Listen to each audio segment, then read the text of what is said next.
할렐루야, 하나님께 영광 돌립니다. 오늘은 21절 중반절부터 23절 말씀까지를 묵상합니다. 기도합니다. 영광과 감사와 존귀가 하나님께 있습니다. 온 마음으로 하나님을 사랑하며 주의 음성 듣기를 사모합니다. 같은 마음으로 로마서의 말씀에 경청하고 있는 수많은 주의 백성들 가운데, 문영혼들 가운데 이 말씀의 깊은 것들을 열어주시고 예수 그리스도 외에는 구원이 없음과 예수님을 통해서 우리의 삶이 성장하고 동역자로 나아가는 그런 귀한 깨달음과 결실이 있게 하옵소서. 종을 낮추시고 겸손하게 하시고 오직 말씀의 통로로만 쓰임받기를 원합니다. 하나님의 능력과 지혜가 이 말씀 가운데 나타나기를 사모합니다. 예수님의 이름으로 사모하며 축복하며 기도합니다. 아멘. 자, 여러분 22절 말씀 보겠습니다. 이 편지를 기록하는 나 더디어도 주 안에서 너에게 문안하노라. 나와 온교를 돌보아주는 가이오도 너에게 문안하고 이성의 재무관 에라스도와 형제 고아도도 너에게 문안하느니라. 아멘. 바울이 마지막 인사를 하면서 디모데로부터 시작해서 몇 명 사람들의 이름을 언급하고 있습니다. 여러분, 우리가 어제는 디모데에서 살펴봤죠. 아들이었고 하나님의 사람이었고 바울의 동역자였던 참 행복한 삶을 살았고 하나님이 기뻐하는 열매를 맺었던 사람입니다. 디모데의 삶이 사모함이 되고 디모데의 그 사역의 모습들이 비록 그가 몸은 연약해도 기쁨으로 감당했던 그 사역의 결실과 열매들을 또한 흠모합니다. 여러분, 우리가 맺어야 될 결실과 열매들이 16장에 풍성하게 열려 있습니다. 이 열매들의 모습이 우리 삶 가운데 나타나기를 원합니다. 이제 바울이 인사하면서 그의 약점들을 감당해 주었던 사람들을 이야기합니다. 21절에 보면 나의 친척 있죠. 나의 친척 누교와 야손과 소시바다.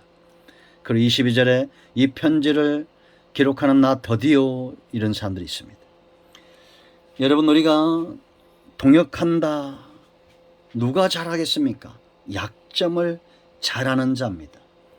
하나님이 천지 만물을 창조하시고 아담을 만드시고 한 가지 안 좋은 게 뭐라고 그랬습니까? 창세기 2장 18절 이하의 말씀 보면 독초하는 것, 홀로 있는 것, 이거 좋지 못했습니다. 지금도 마찬가지입니다. 그러므로 여러분, 성도는 서로 형제가 연합하듯이 서로 동거하고 서로의 약점을 감당하는 그런 삶을 살아야 됩니다. 여기 친척들은 바울의 약점을 잘 알았겠죠. 어떤 사람들은 그 약점을 싸잡고 비난하거나 조롱하거나 그 약점을 가지고 사람들을 넘어뜨리려고 하는 그런 것을 보게 됩니다. 오랜 시간 동안 바울의 친척으로 바울의 약점을 알았을 이 사람들은 누구보다도 돕는 배필이었을 겁니다. 여러분, 우리가 형제들끼리 뭘 하면 믿자야 본전이다 뭐 이런 말도 있잖아요. 그건 성경 안에서는 잘못된 말입니다. 아브라함에게서 이삭이 나오고 예수님의 동생이었던 야고보 장로처럼 오랜 시간 함께한 사람들의 장점은 서로의 약점을 알고 서로 도와줄 수 있다는 겁니다. 이제 시간이 가면 눈빛만 봐도 느낌으로도 알 수 있는 그런 존재가 되어야 됩니다. 약점이 잘 보이는 사람은 저 약점은 곧 나의 사명이다, 이렇게 생각하셔야 돼요. 여러분, 22절에 이 편지 로마서를 지금 대서하고 있는 바울이 직접 쓰지 않고 더디오가 지금 대필하고 있죠. 왜 그렇겠습니까? 바울은 안질이 있었습니다. 시력이 좋지 않았다는 거죠. 그래서 갈라디아 4장 13절로 15절 말씀 보면 갈라디아 교인들을 칭찬하면서 뭐라고 말합니까? 눈이라도 빼어 주었으리라, 그런 표현들을 합니다. 바울이 안질로 너무 고생하니까 갈라디아 교인들이 그와 그의 사역을 얼마나 흠모했는지 눈이라도 빼주고 싶었다라는 겁니다. 같은 성령 안에 있기 때문입니다. 여러분, 바울 같은 사도를 만난다는 거 지금은 쉽지 않습니다. 그러나 바울보다 약점이 많은 분들을 만난다는 것은 쉬운 시대입니다. 저는 바울보다 100배, 200배, 1000배 약점이 많습니다.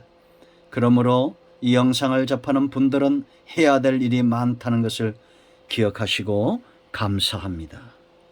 우리 서로 약점을 도웁시다. 하나님이 이 관계, 성령 안에서 서로 맺어준 관계의 축복입니다. 돕는 배필이 되도록. 아담과 하와가 이 약점에 서로 돕는 배필이 되지 못할 때 사단이 그 틈을 비집고 들어왔던 것을 우리가 볼 수 있습니다. 모세 같은 사람도 약점이 많았습니다. 그래서 1000부장이 필요했고 100부장, 50부장, 10부장이 필요했습니다.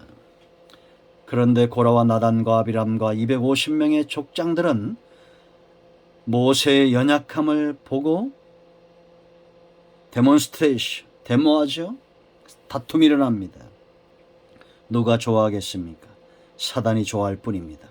우리 서로 약점을 알고 기꺼이 동역자의 일을 감당하는 우리 모두가 되기를 축복합니다. 그런가 하면 23절에 뭐라 말합니까? 나와 온 교회를 돌보아주는 가요. 식주인이라고 그랬습니다. 옛날 성경은. 자기 집을, 가요는 자기 집을 기꺼이 바울에게 가정교회로 내어놓았다라는 겁니다. 이것이 얼마나 큰 축복인지 우리는 알아야 합니다.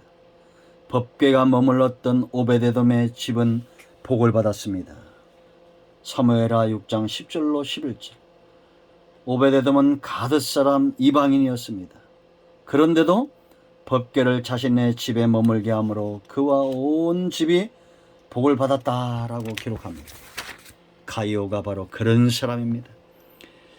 자기의 집을 내주고 그뿐만 아니라 바울과 그의 동역자들을 돌보아주는 그런 사역을 했다라는 겁니다. 여러분, 우리가 이런 존재가 된다는 것, 하나님 나라에서 우리가 이 땅에서 성전을 세우고 그 성전에서 사람들을 돌보며 주의 사역을 돕는다는 것, 이보다 큰 축복은 없을 것입니다. 우리 가운데 가요와 같은 오베데돔 같은 이런 분들이 많이 일어나기를 축원드립니다. 그런가 하면 23절에 세상의 유혹, 물질의 유혹을 이겼던 사람이 나옵니다. 이 성의 재무관 에라스도와 형제 구하도도 너에게 문안하니라. 여러분, 재무관에서 물질을 관리하는 사람이죠. 삭개오는 세리였습니다. 그런데 이런 고린도 도시의 재무관리였던 에라스도, 이런 사람들이 성의 재물을 맡는 관리였다면 얼마나 힘도 있고 재력도 있었겠습니까?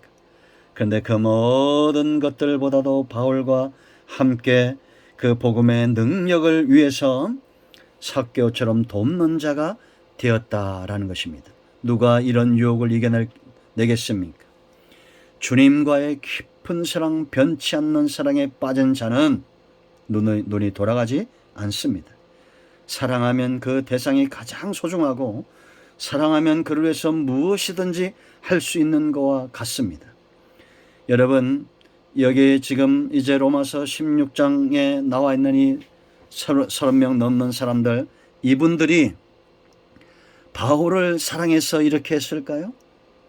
바울도 물론 사랑했겠지만 주님을 더 사랑한 것입니다. 왜냐? 성령이 그렇게 그들과 주님과 십자가와 복음과 연결지었기 때문입니다. 사람은 모세라도 약점이 있습니다. 우리 모두는 성령 안에서 주님과 깊은 사랑에 빠짐으로 기꺼이 어깨를 함께하는 동역자들이 되기를 축복합니다.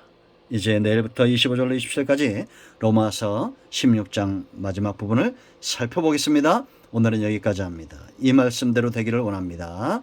기도합니다. 하나님, 이 말씀대로 우리 모두가 결실하고 16장에 나왔던 이 바울의 수많은 동역자들처럼 우리가 그렇게 주의 사역과 복음에 동역자의 길을 걷게 하옵소서. 예수님의 이름으로 사모하며 기도합니다. 아멘. 이제 선포합니다. 예수님의 이름은 여전히 능력이 있습니다. 나사렛 예수 이름으로 우리 가운데서는 모든 흑암과 어둠의 영들은 묶임을 떠나갈지어다. 온 영과 온 마음과 온 육체는 치유되며 회복될지어다. 막혀있는 모든 것들은 예수님의 이름으로 열려질지어다. 예수님의 이름으로 사모하며 축복하며 취하며 기도합니다. 아멘.